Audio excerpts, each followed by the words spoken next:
Hi friends, welcome back to my channel. ఇక మనోజ్ అయితే yellow colour cloth వేసుకుని ఇంటికి వస్తాడు. ఏంట్రా ఈ వేషం అని బాలు అడుగుతుంటే ఇది దీక్ష అని చెప్పేసి మనోజ్ అంటాడు.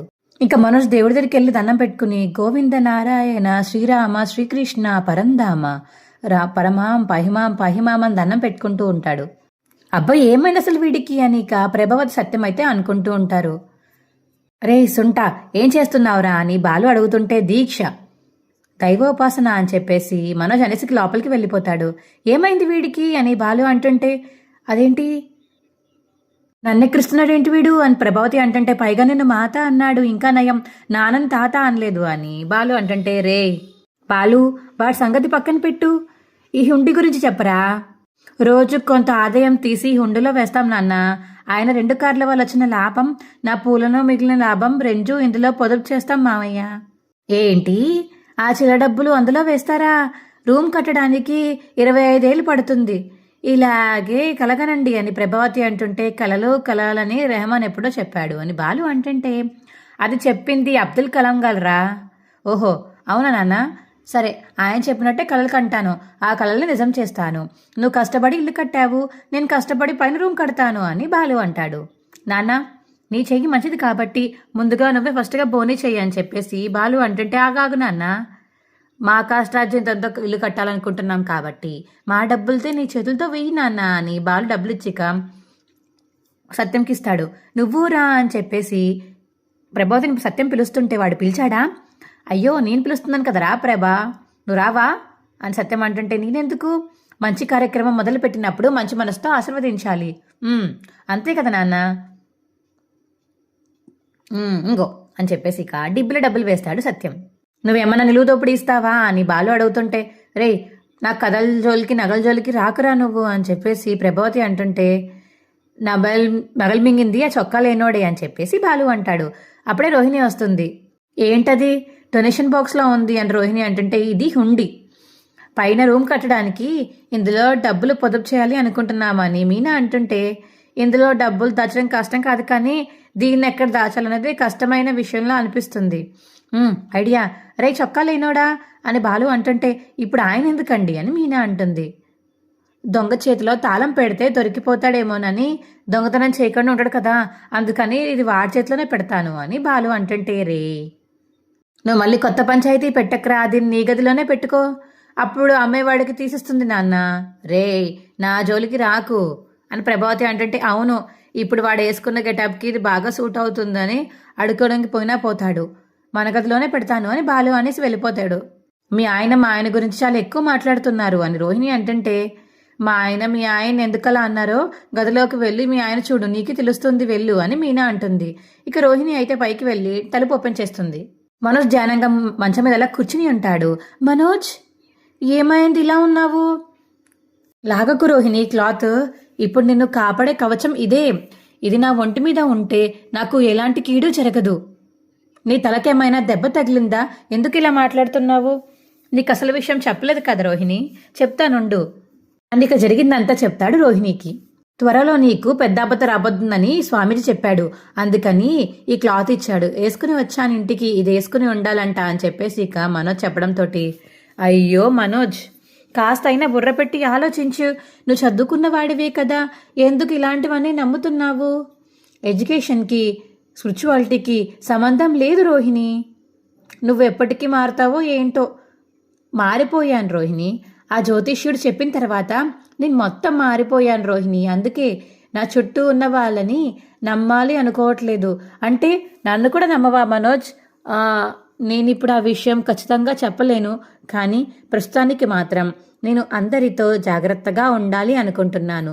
నీ సమస్య నీ భయం మనోజ్, భయం లేనివాడు భద్రంగా ఉండలేడు, అందుకే అతను చెప్పిన బట్టలే వేసుకోవాలనుకుంటున్నాను అని మనోజ్ అంటుంటే సర్లే నేను చెప్తే నువ్వు వినే పరిస్థితుల్లో లేవు కదా, నీకు నచ్చింది నువ్వు చేసుకో, ఇక నుంచి నేను మండే షోరూమ్కి వస్తాను, అంతవరకు నువ్వే చూసుకోవాలి అని చెప్పేసి మనోజ్ అంటుంటే వాళ్ళ అమ్మ అప్పుడే వెళ్తుంది. ప్రభావతి పక్క నుంచి అమ్మ అని పిలుస్తాడు. ఇక మనోజ్ ఏంట్రా ఒకసారి లోపలికి రా అమ్మా. ఏంట్రా నువ్వు రా అమ్మా, రా ఏంటో చెప్పవే. అమ్మా చూడమ్మా 7 రోజులకి 7 రంగుల చొక్కాలు అని మనోజ్ అంటాడు. ఇవాళ ఇంద్రధనుస్సు ఏంట్రా మలేషియా నుంచి మీ నాన్నగారు పంపించారు ఏంటి అని ప్రభావతి అంటుంటే, లేదా ఆంటీ మీ అబ్బాయే కొన్నాడు. అవునమ్మా, నిన్ను రోజుకో 2 చొక్కలు చెప్పున వేసుకోవాలి అనుకుంటున్నాను. ఒకసారి నీకు చూపిద్దామని పిలిచాను. ఒరే ఒరే, నువ్వు మరీ స్కూల్ పిల్లల్లా మారిపోతున్నావురా. రోజు రోజుకి ఏంట్రా ఇది? నా చుట్ట ఉన్న వాళ్ళ వల్లే నాకు ఆపద పొలిచి ఉందని ఆ జ్యోతిష్యుడు కూడా చెప్పాడు. అందుకే రోజుకొక రంగు చొక్కా వేసుకుందామని అనుకుంటున్నాను. అయ్యో, అనవసరంగా వీడి మీద డబ్బులు పెట్టానే. నువ్వు అంత డబ్బులు పెట్టావు కాబట్టే నేను అన్ని డిగ్రీలు చదువుకున్నానమ్మా. ఇప్పుడు బిజినెస్ చేస్తున్నాను. కానీ నేను ఇలా బిజినెస్ చేసి ఎదగడం నా చుట్టూ ఉన్న వాళ్ళకి ఇష్టం లేదు. అందుకే నాకు దిష్టి తగులుతుంది. అందుకే జ్యోతిష్యుడు చెప్పిన మాటల్ని విందామనుకుంటున్నాను. ఒరేయ్, రకరకాల డిగ్రీలు చదివి చివరికి రకరకాల బట్టలు వేసుకుంటున్నావు. ఏంట్రా అని తెలివితేటలివి అని ప్రభావతి అంటుంటే, ఇందులో తెలివితేటలకి సంబంధం ఏముందమ్మా? మనం కేవలం మనుషులం, నిమిత్త పాత్రులం. మనకు మించిన శక్తి ఏదో ఉంది, అదే మనల్ని కాపాడుతూ ఉంటుంది అని మనోజ్ అంటుంటే, ఉఫ్ అని చెప్పేసి ఇక ప్రభావతి మన రోహిణి అనుకుంటారు. అమ్మ, నేను నా బిజినెస్ బాగుండాలంటే ఖచ్చితంగా ఈ బట్టలే వేసుకోవాల్సిందే అని మనోజ్ అంటాడు. తెలుసు కదా, మహాభారత యుద్ధంలో ఒక బలవంతుణ్ణి కాపాడింది ఆ కౌచకుండరాలే అని చెప్పేసి మనోజ్ అంటుంటే, రేయ్ అదొక్క బలవంతుడు కాదురా, కర్ణుడు. అదేలేమ్మా, కర్ణుడు. అయ్యో రామ, చి ఏమో నువ్వేమైపోతావో ఏంటోనని నాకు భయం వేస్తుందిరా. నువ్వేం కంగారు పడకమ్మా, నేను గొప్ప బిజినెస్ మ్యాన్ అవుతాను. అయినట్టే. అమ్మ రోహిణి, కాస్త చూసుకో అమ్మా అని చెప్పేసి రోహిణికి ప్రభావతి చెప్పేసి వెళ్ళిపోతుంది బయటికి. రోహిణి, నీకు చెప్పడం మర్చిపోయాను, ఆ బట్టలు మీనా వాష్ చేయకూడదు, గుర్తుపెట్టుకో. వాష్ చేయకపోతే వాసన వస్తుంది కదా మనోజ్, అందుకే నువ్వు వాష్ చెయ్యి. నువ్వు మాత్రమే వాష్ చెయ్యి, సరేనా అని మనోజ్ చెప్తాడు. రోహిణికి అలా చూస్తూ ఉండిపోతుంది. రోహిణి అయితే ఇంకెన్ని విచిత్రాలు చూడాలో ఏంటో దేవుడా అని చెప్పేసి మనసులో అనుకుంటుంది రోహిణి. ఇక వాళ్ళు తన రూమ్లో అటు ఇటు తిరుగుతుంటే అప్పుడే మీనా వచ్చి, ఏం ఆలోచిస్తున్నారండి అని అడుగుతుంది. మౌనిక గురించి మీనా, నువ్వు చెప్పావని ఆగిపోయాను. మౌనిక దగ్గర నుంచి ఫోన్ రావట్లేదు. ఒకసారి వాళ్ళ ఇంటికి వెళ్ళొద్దాం అనుకుంటున్నాను అని బాలు అంటుంటే, అమ్మో ఈయన వెళ్తే మౌనిక పరిస్థితి తెలిసిపోతుందేమో, మౌనిక అని వాళ్ళు ఏమంటారో ఏంటో అని మనసులో అనుకుంటుంది ఇక మీనా. అబ్బా, మౌనిక ఫోన్ చేయలేదనా? ఎందుకు చేయలేదు? నాకు పొద్దున ఫోన్ చేసింది. ఎందుకలా ప్రవర్తించావు అని అడిగాను. నీకు చేసిందా మీనా? ఏమంది మరి? చాలా బాధపడిందండి. కార్తీక పౌర్ణమి రోజున జరిగిన గొడవ అతను ఇంకా మర్చిపోలేదంట. ఎవరో రాజకీయ నాయుడికి ఇంటి ఫంక్షన్కి వాళ్ళిద్దరీ కలిసి వెళ్లారంట. అక్కడ మీ ఇద్దరు ఎదురు పడితే పెద్ద గొడవ అవుతుందని భయపడి గుర్తుపట్టినట్టు నటించిందంట. ఆ మాట నాకు నీకు చెప్తే నేనే నోరు మూసుకుని వచ్చేవాడిని కదా నాకు చెప్పుంటే అని బాలు అంటుంటే, అతను ఒక పక్క నుండి గమనిస్తూ ఉంటాడు కదండి. సరే మీనా, ఇప్పుడు నువ్వు చేసి మాట్లాడచ్చు కదా అంటే, ఇప్పుడు వాళ్ళందరూ కలిసి తిరుపతి వెళ్ళారంటండి. తను ఇప్పుడు పక్కనే ఉంటాడు అని చెప్పేసి మీనా అంటుంటే, సరే ఎప్పుడు వస్తారో కనుక్కో, అప్పుడే చేస్తాను. అమ్మయ్య, ఇప్పుడు నాకు కొంచెం మనశ్శాంతిగా ఉంది అని బాలిక రూమ్ నుంచి బయటికి వెళ్ళిపోతాడు. ఈయన శాంతపరచడానికి ఏదో చెప్పాను, కానీ మౌనిక ఎందుకలా ప్రవర్తించిందో తెలుసుకోవాలి అని చెప్పేసి మనసులో అనుకుంటుంది ఇక మీనా. అప్పుడే కామాక్షి ఇంటికి వచ్చి, అబ్బో మొత్తానికి నువ్వు గొప్పదానివే సుమా, అన్నయ్య కోపం పోయి మాట్లాడేలా చేశావు అని చెప్పేసి కామాక్షి అంటుంటే, ఏంటేంటేంటి మళ్ళీ అనత్తా అని అప్పుడే బాలు వస్తాడు. ఏంటి, మా నాన్నని మా అమ్మ మాట్లాడేలా చేసిందా? ఈవిడ జీవితాంతం పుట్ట కట్టుకొని తపస్సు చేసినా మా నాన్న క్షమించేవాడే కాదు. అవునా? మరి ఎలా క్షమించిందిరా? మా షీలా డార్లింగ్ని నేను పిలిపిస్తే వచ్చి ఇద్దరితోనూ మాట్లాడి కలిపి వెళ్ళింది అని చెప్పేసి బాలు అంటాడు. మరి మీ అమ్మేంట్రా? మీ నాన్న ఏదో వెంటపడి బతుమలాడుకుని బొజ్జగించి గెడ్డం పట్టుకుని మరీ మాట్లాడమని అడిగారని చెప్పింది. మా అమ్మని వదిలేస్తే భారతదేశానికి స్వాతంత్రం తన వల్లే వచ్చిందని చెప్తుంది అత్త. బోడి బాడాయిలు ఎందుకు వదినా, కొత్త ముందు తగ్గానని చెప్తే ఏం పోతుంది నీకు? దేవతలాగా అత్తగారు వచ్చి కలిపితే ఆవిడ పేరు చెప్పకపోగా నీ అందం చూసే, నీ గ్లామర్ చూసే అన్నయ్య వెంటపడి మాట్లాడినట్టు చెప్తున్నావు అని కామాక్షి అంటుంటే అప్పుడే సత్యం వస్తాడు. కానీ జన్మకి ఇంతేనమ్మా, అస్సలు మారదని అర్థమైపోయింది, అందుకే క్షమించి వదిలేశాను అని సత్యం అంటుంటే, అందరు ఇక్కడే ఉన్నారా మనోజ్ అన్నయ్య అని ఇక రవి శృతి వచ్చి పిలుస్తారు. ఇప్పుడు వాళ్ళెందుకు రవి అని మీనా అంటుంటే, మళ్ళీ వాడే మింగి చచ్చాడు రా అని కామాక్షి అంటుంది. నువ్వు నా రూట్లోకే వచ్చావత్తా అని బాలు అంటుంటే అందరికన్నా ముందు వీళ్ళ గుట్టు నాకే తెలిసిపోతుంది కదరా అని కామాక్షి అంటుంది. రే ఇంతకు ఆ రగల్ మింగులను ఎందుకు పిలిచారో లేచిపోయినోడా అని బాలు అంటుంటే అబ్బా అన్నయ్య నల్ల భీమా అనొచ్చు కదన్నయ్య అని చెప్పేసి రవి అంటాడు.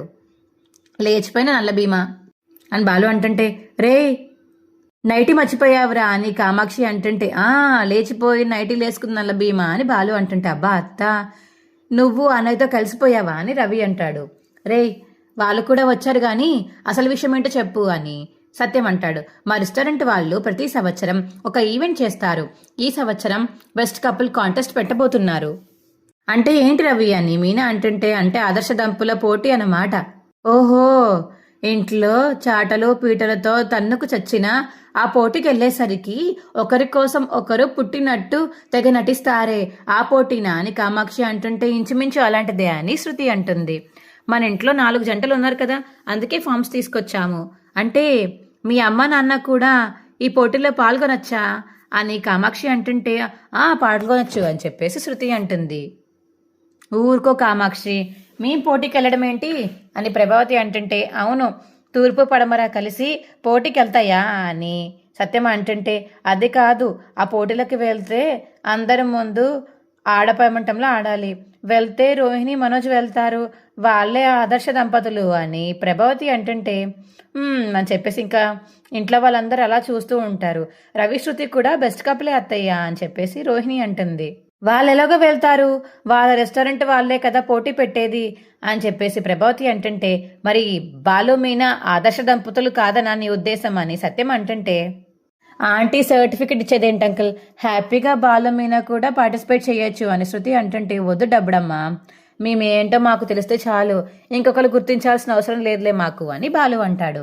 అది కాదు వాడు ప్రాబ్లం, వాళ్ళు అడిగే ప్రశ్నలకు వీళ్ళు జవాబులు చెప్పలేరు కదా అందుకని అని చెప్పేసి మనోజ్ అంటుంటే ఏం అడుగుతారు, ఫర్నిచర్ షాప్లో నుంచి 4 లక్షలు ఎలా అని చెప్పేసి మీనా అంటుంటే ఆగాగు మీనా, అదే పోగొట్టుకోవచ్చని అడుగుతారా, వాళ్ళు ఇచ్చిన 4 లక్షలు మళ్ళీ వాళ్ళకే ఇవ్వడం ఎలాగో చెప్పమంటారా, ఆ 4 లక్షల కోసం ఇంట్లో నగల్ని ఎలా ఎత్తుకెళ్ళొచ్చో అడుగుతారా అని మీనా అంటుంటే ఇంకింట్లో వాళ్ళందరూ క్లాప్స్ కొడతారు. సిగ్గు శరం లేకుండా గుడి ముందు ఏ విధంగా అడుక్కోవచ్చో అని కూడా అడుగుతారు కదా, రే మూయిరా అని చెప్పేసి ఇక బాలు మనోజ్ని మూయమంటాడు. అబ్బా ఈ గొడవలన్నీ ఎందుకు, శృతి ఆ ఫామ్స్ ఇవ్వు అని చెప్పేసి రవి ఫామ్స్ తీసుకుని ఇదిగో ఇవి ఇక్కడ పెడుతున్నాను, ఎవరైనా ఇంట్రెస్ట్ ఉన్న వాళ్ళు పార్టిసిపేట్ చేయొచ్చు అని రవి అంటుంటే రే ఇలాంటి చిన్న చిన్న కాంపిటీషన్స్కి వెళ్తే నా స్టేటస్ పడిపోతుంది, more over I'm very very business man you know అని చెప్పేసి మనోజ్ అంటుంటే అయ్యో అందరూ వస్తారనుకున్నానేమో అనుకున్నాను, ప్రైజ్ మనీ ₹1,00,000 కదా అని శృతి చెప్పడంతో ఇక ₹1,00,000 అని ఇంకో ఇంట్లో వాళ్ళందరూ నోల వెరగబేసుకొని చూస్తూ ఉంటారు. ఏరా మింగేస్తావా అని చెప్పేసి బాలు అంటాడు ఇక మనోజ్ని. ₹1,00,000 అంత సులభంగా ఇస్తారే ఏంటి, ఎలాంటి పోటీలు పెడతారే ఏంటో మన వల్ల కాదు కానీ పద మీనా అని ఇక బాలు మీనా పక్కకి వెళ్ళిపోతారు. ఇక మనోజ్ అయితే ఫామ్ తీసేసుకుంటాడు. అవును రోహిణి 1,00,000 అని చెప్పేసి అంటే ఒరే ఉత్త పేపరేరా 1,00,000 కాదు మింగేకు అని కామాక్షి అంటుంది. ₹1,00,000 అని ప్రభావతి అంటుంటే ఏ వదినా నువ్వు వెళ్తావా, భలే దానివే, మన వయసు ఏంటి, మనం వెళ్ళి తైతక్కడం ఏంటి అని చెప్పేసి ప్రభావతి అండంతో కామాక్షి నవ్వుతుంది. పదరవి అని ఇంకా రవి శృతి రూమ్లోకి వెళ్ళిపోతారు. ఇక మనోజ్ రోహిణి ఇద్దరు రూమ్లోకి వెళ్ళి మనం కూడా ఈ పోటీలో పార్టిసిపేట్ చేద్దామని చెప్పేసి మనోజ్ అంటాడు. ఇప్పుడే కదా మన స్టాండర్డ్స్కి సరిపోదు, మనం వెళ్ళడం ఏంటి అన్నట్టు మాట్లాడవు కదా మనోజ్, ప్రైజ్ మనీ విన్నావు కదా ₹1,00,000 రోహిణి అని మనోజ్ అంటుంటే 1 గంట సేపు టైం స్పెండ్ చేస్తే వచ్చే డబ్బుల్ని వదులుకోవడం ఎందుకు, అక్కడికి ఎలాగో వెళ్తే మనం బెస్ట్ కపుల్ సెలెక్ట్ అవుతాము, సరదాగా అలా ఆడుతూ పాడుతూ వెళ్ళి డబ్బులు తెచ్చేసుకుందాము, ఏమంటావు రోహిణి, నువ్వు చెప్పేది బాగానే ఉంది మనోజ్, కానీ ఖచ్చితంగా డబ్బులు మనకే వస్తాయని గ్యారంటీ ఏంటి, ఎవరితో మాట్లాడుతున్నావో తెలిసే మాట్లాడుతున్నావా రోహిణి, మనోజ్ ఇక్కడ అని మనోజ్ అంటుంటే 4 డిగ్రీలు చేశాను, పెద్ద పెద్ద కాంపిటీషన్స్నే అవలీలక దాటుకుని వచ్చిన వాడిని, ఇది అసలు నా ముందు నథింగ్ అని చెప్పేసి మనోజ్ అంటాడు. మా వీడియో మీకు ఎలా అనిపించిందో కింద కామెంట్ సెక్షన్లో తెలియజేయండి. మా వీడియో కనుక నచ్చితే మా వీడియోని లైక్ చేసి తప్పకుండా మా ఛానల్ సబ్స్క్రైబ్ చేసుకోండి, పక్కనే ఉన్న గంట సింబల్ మీద క్లిక్ చేయండి, అప్పుడే మేము చేసే వీడియోలు మీకు వస్తాయి. Bye friends.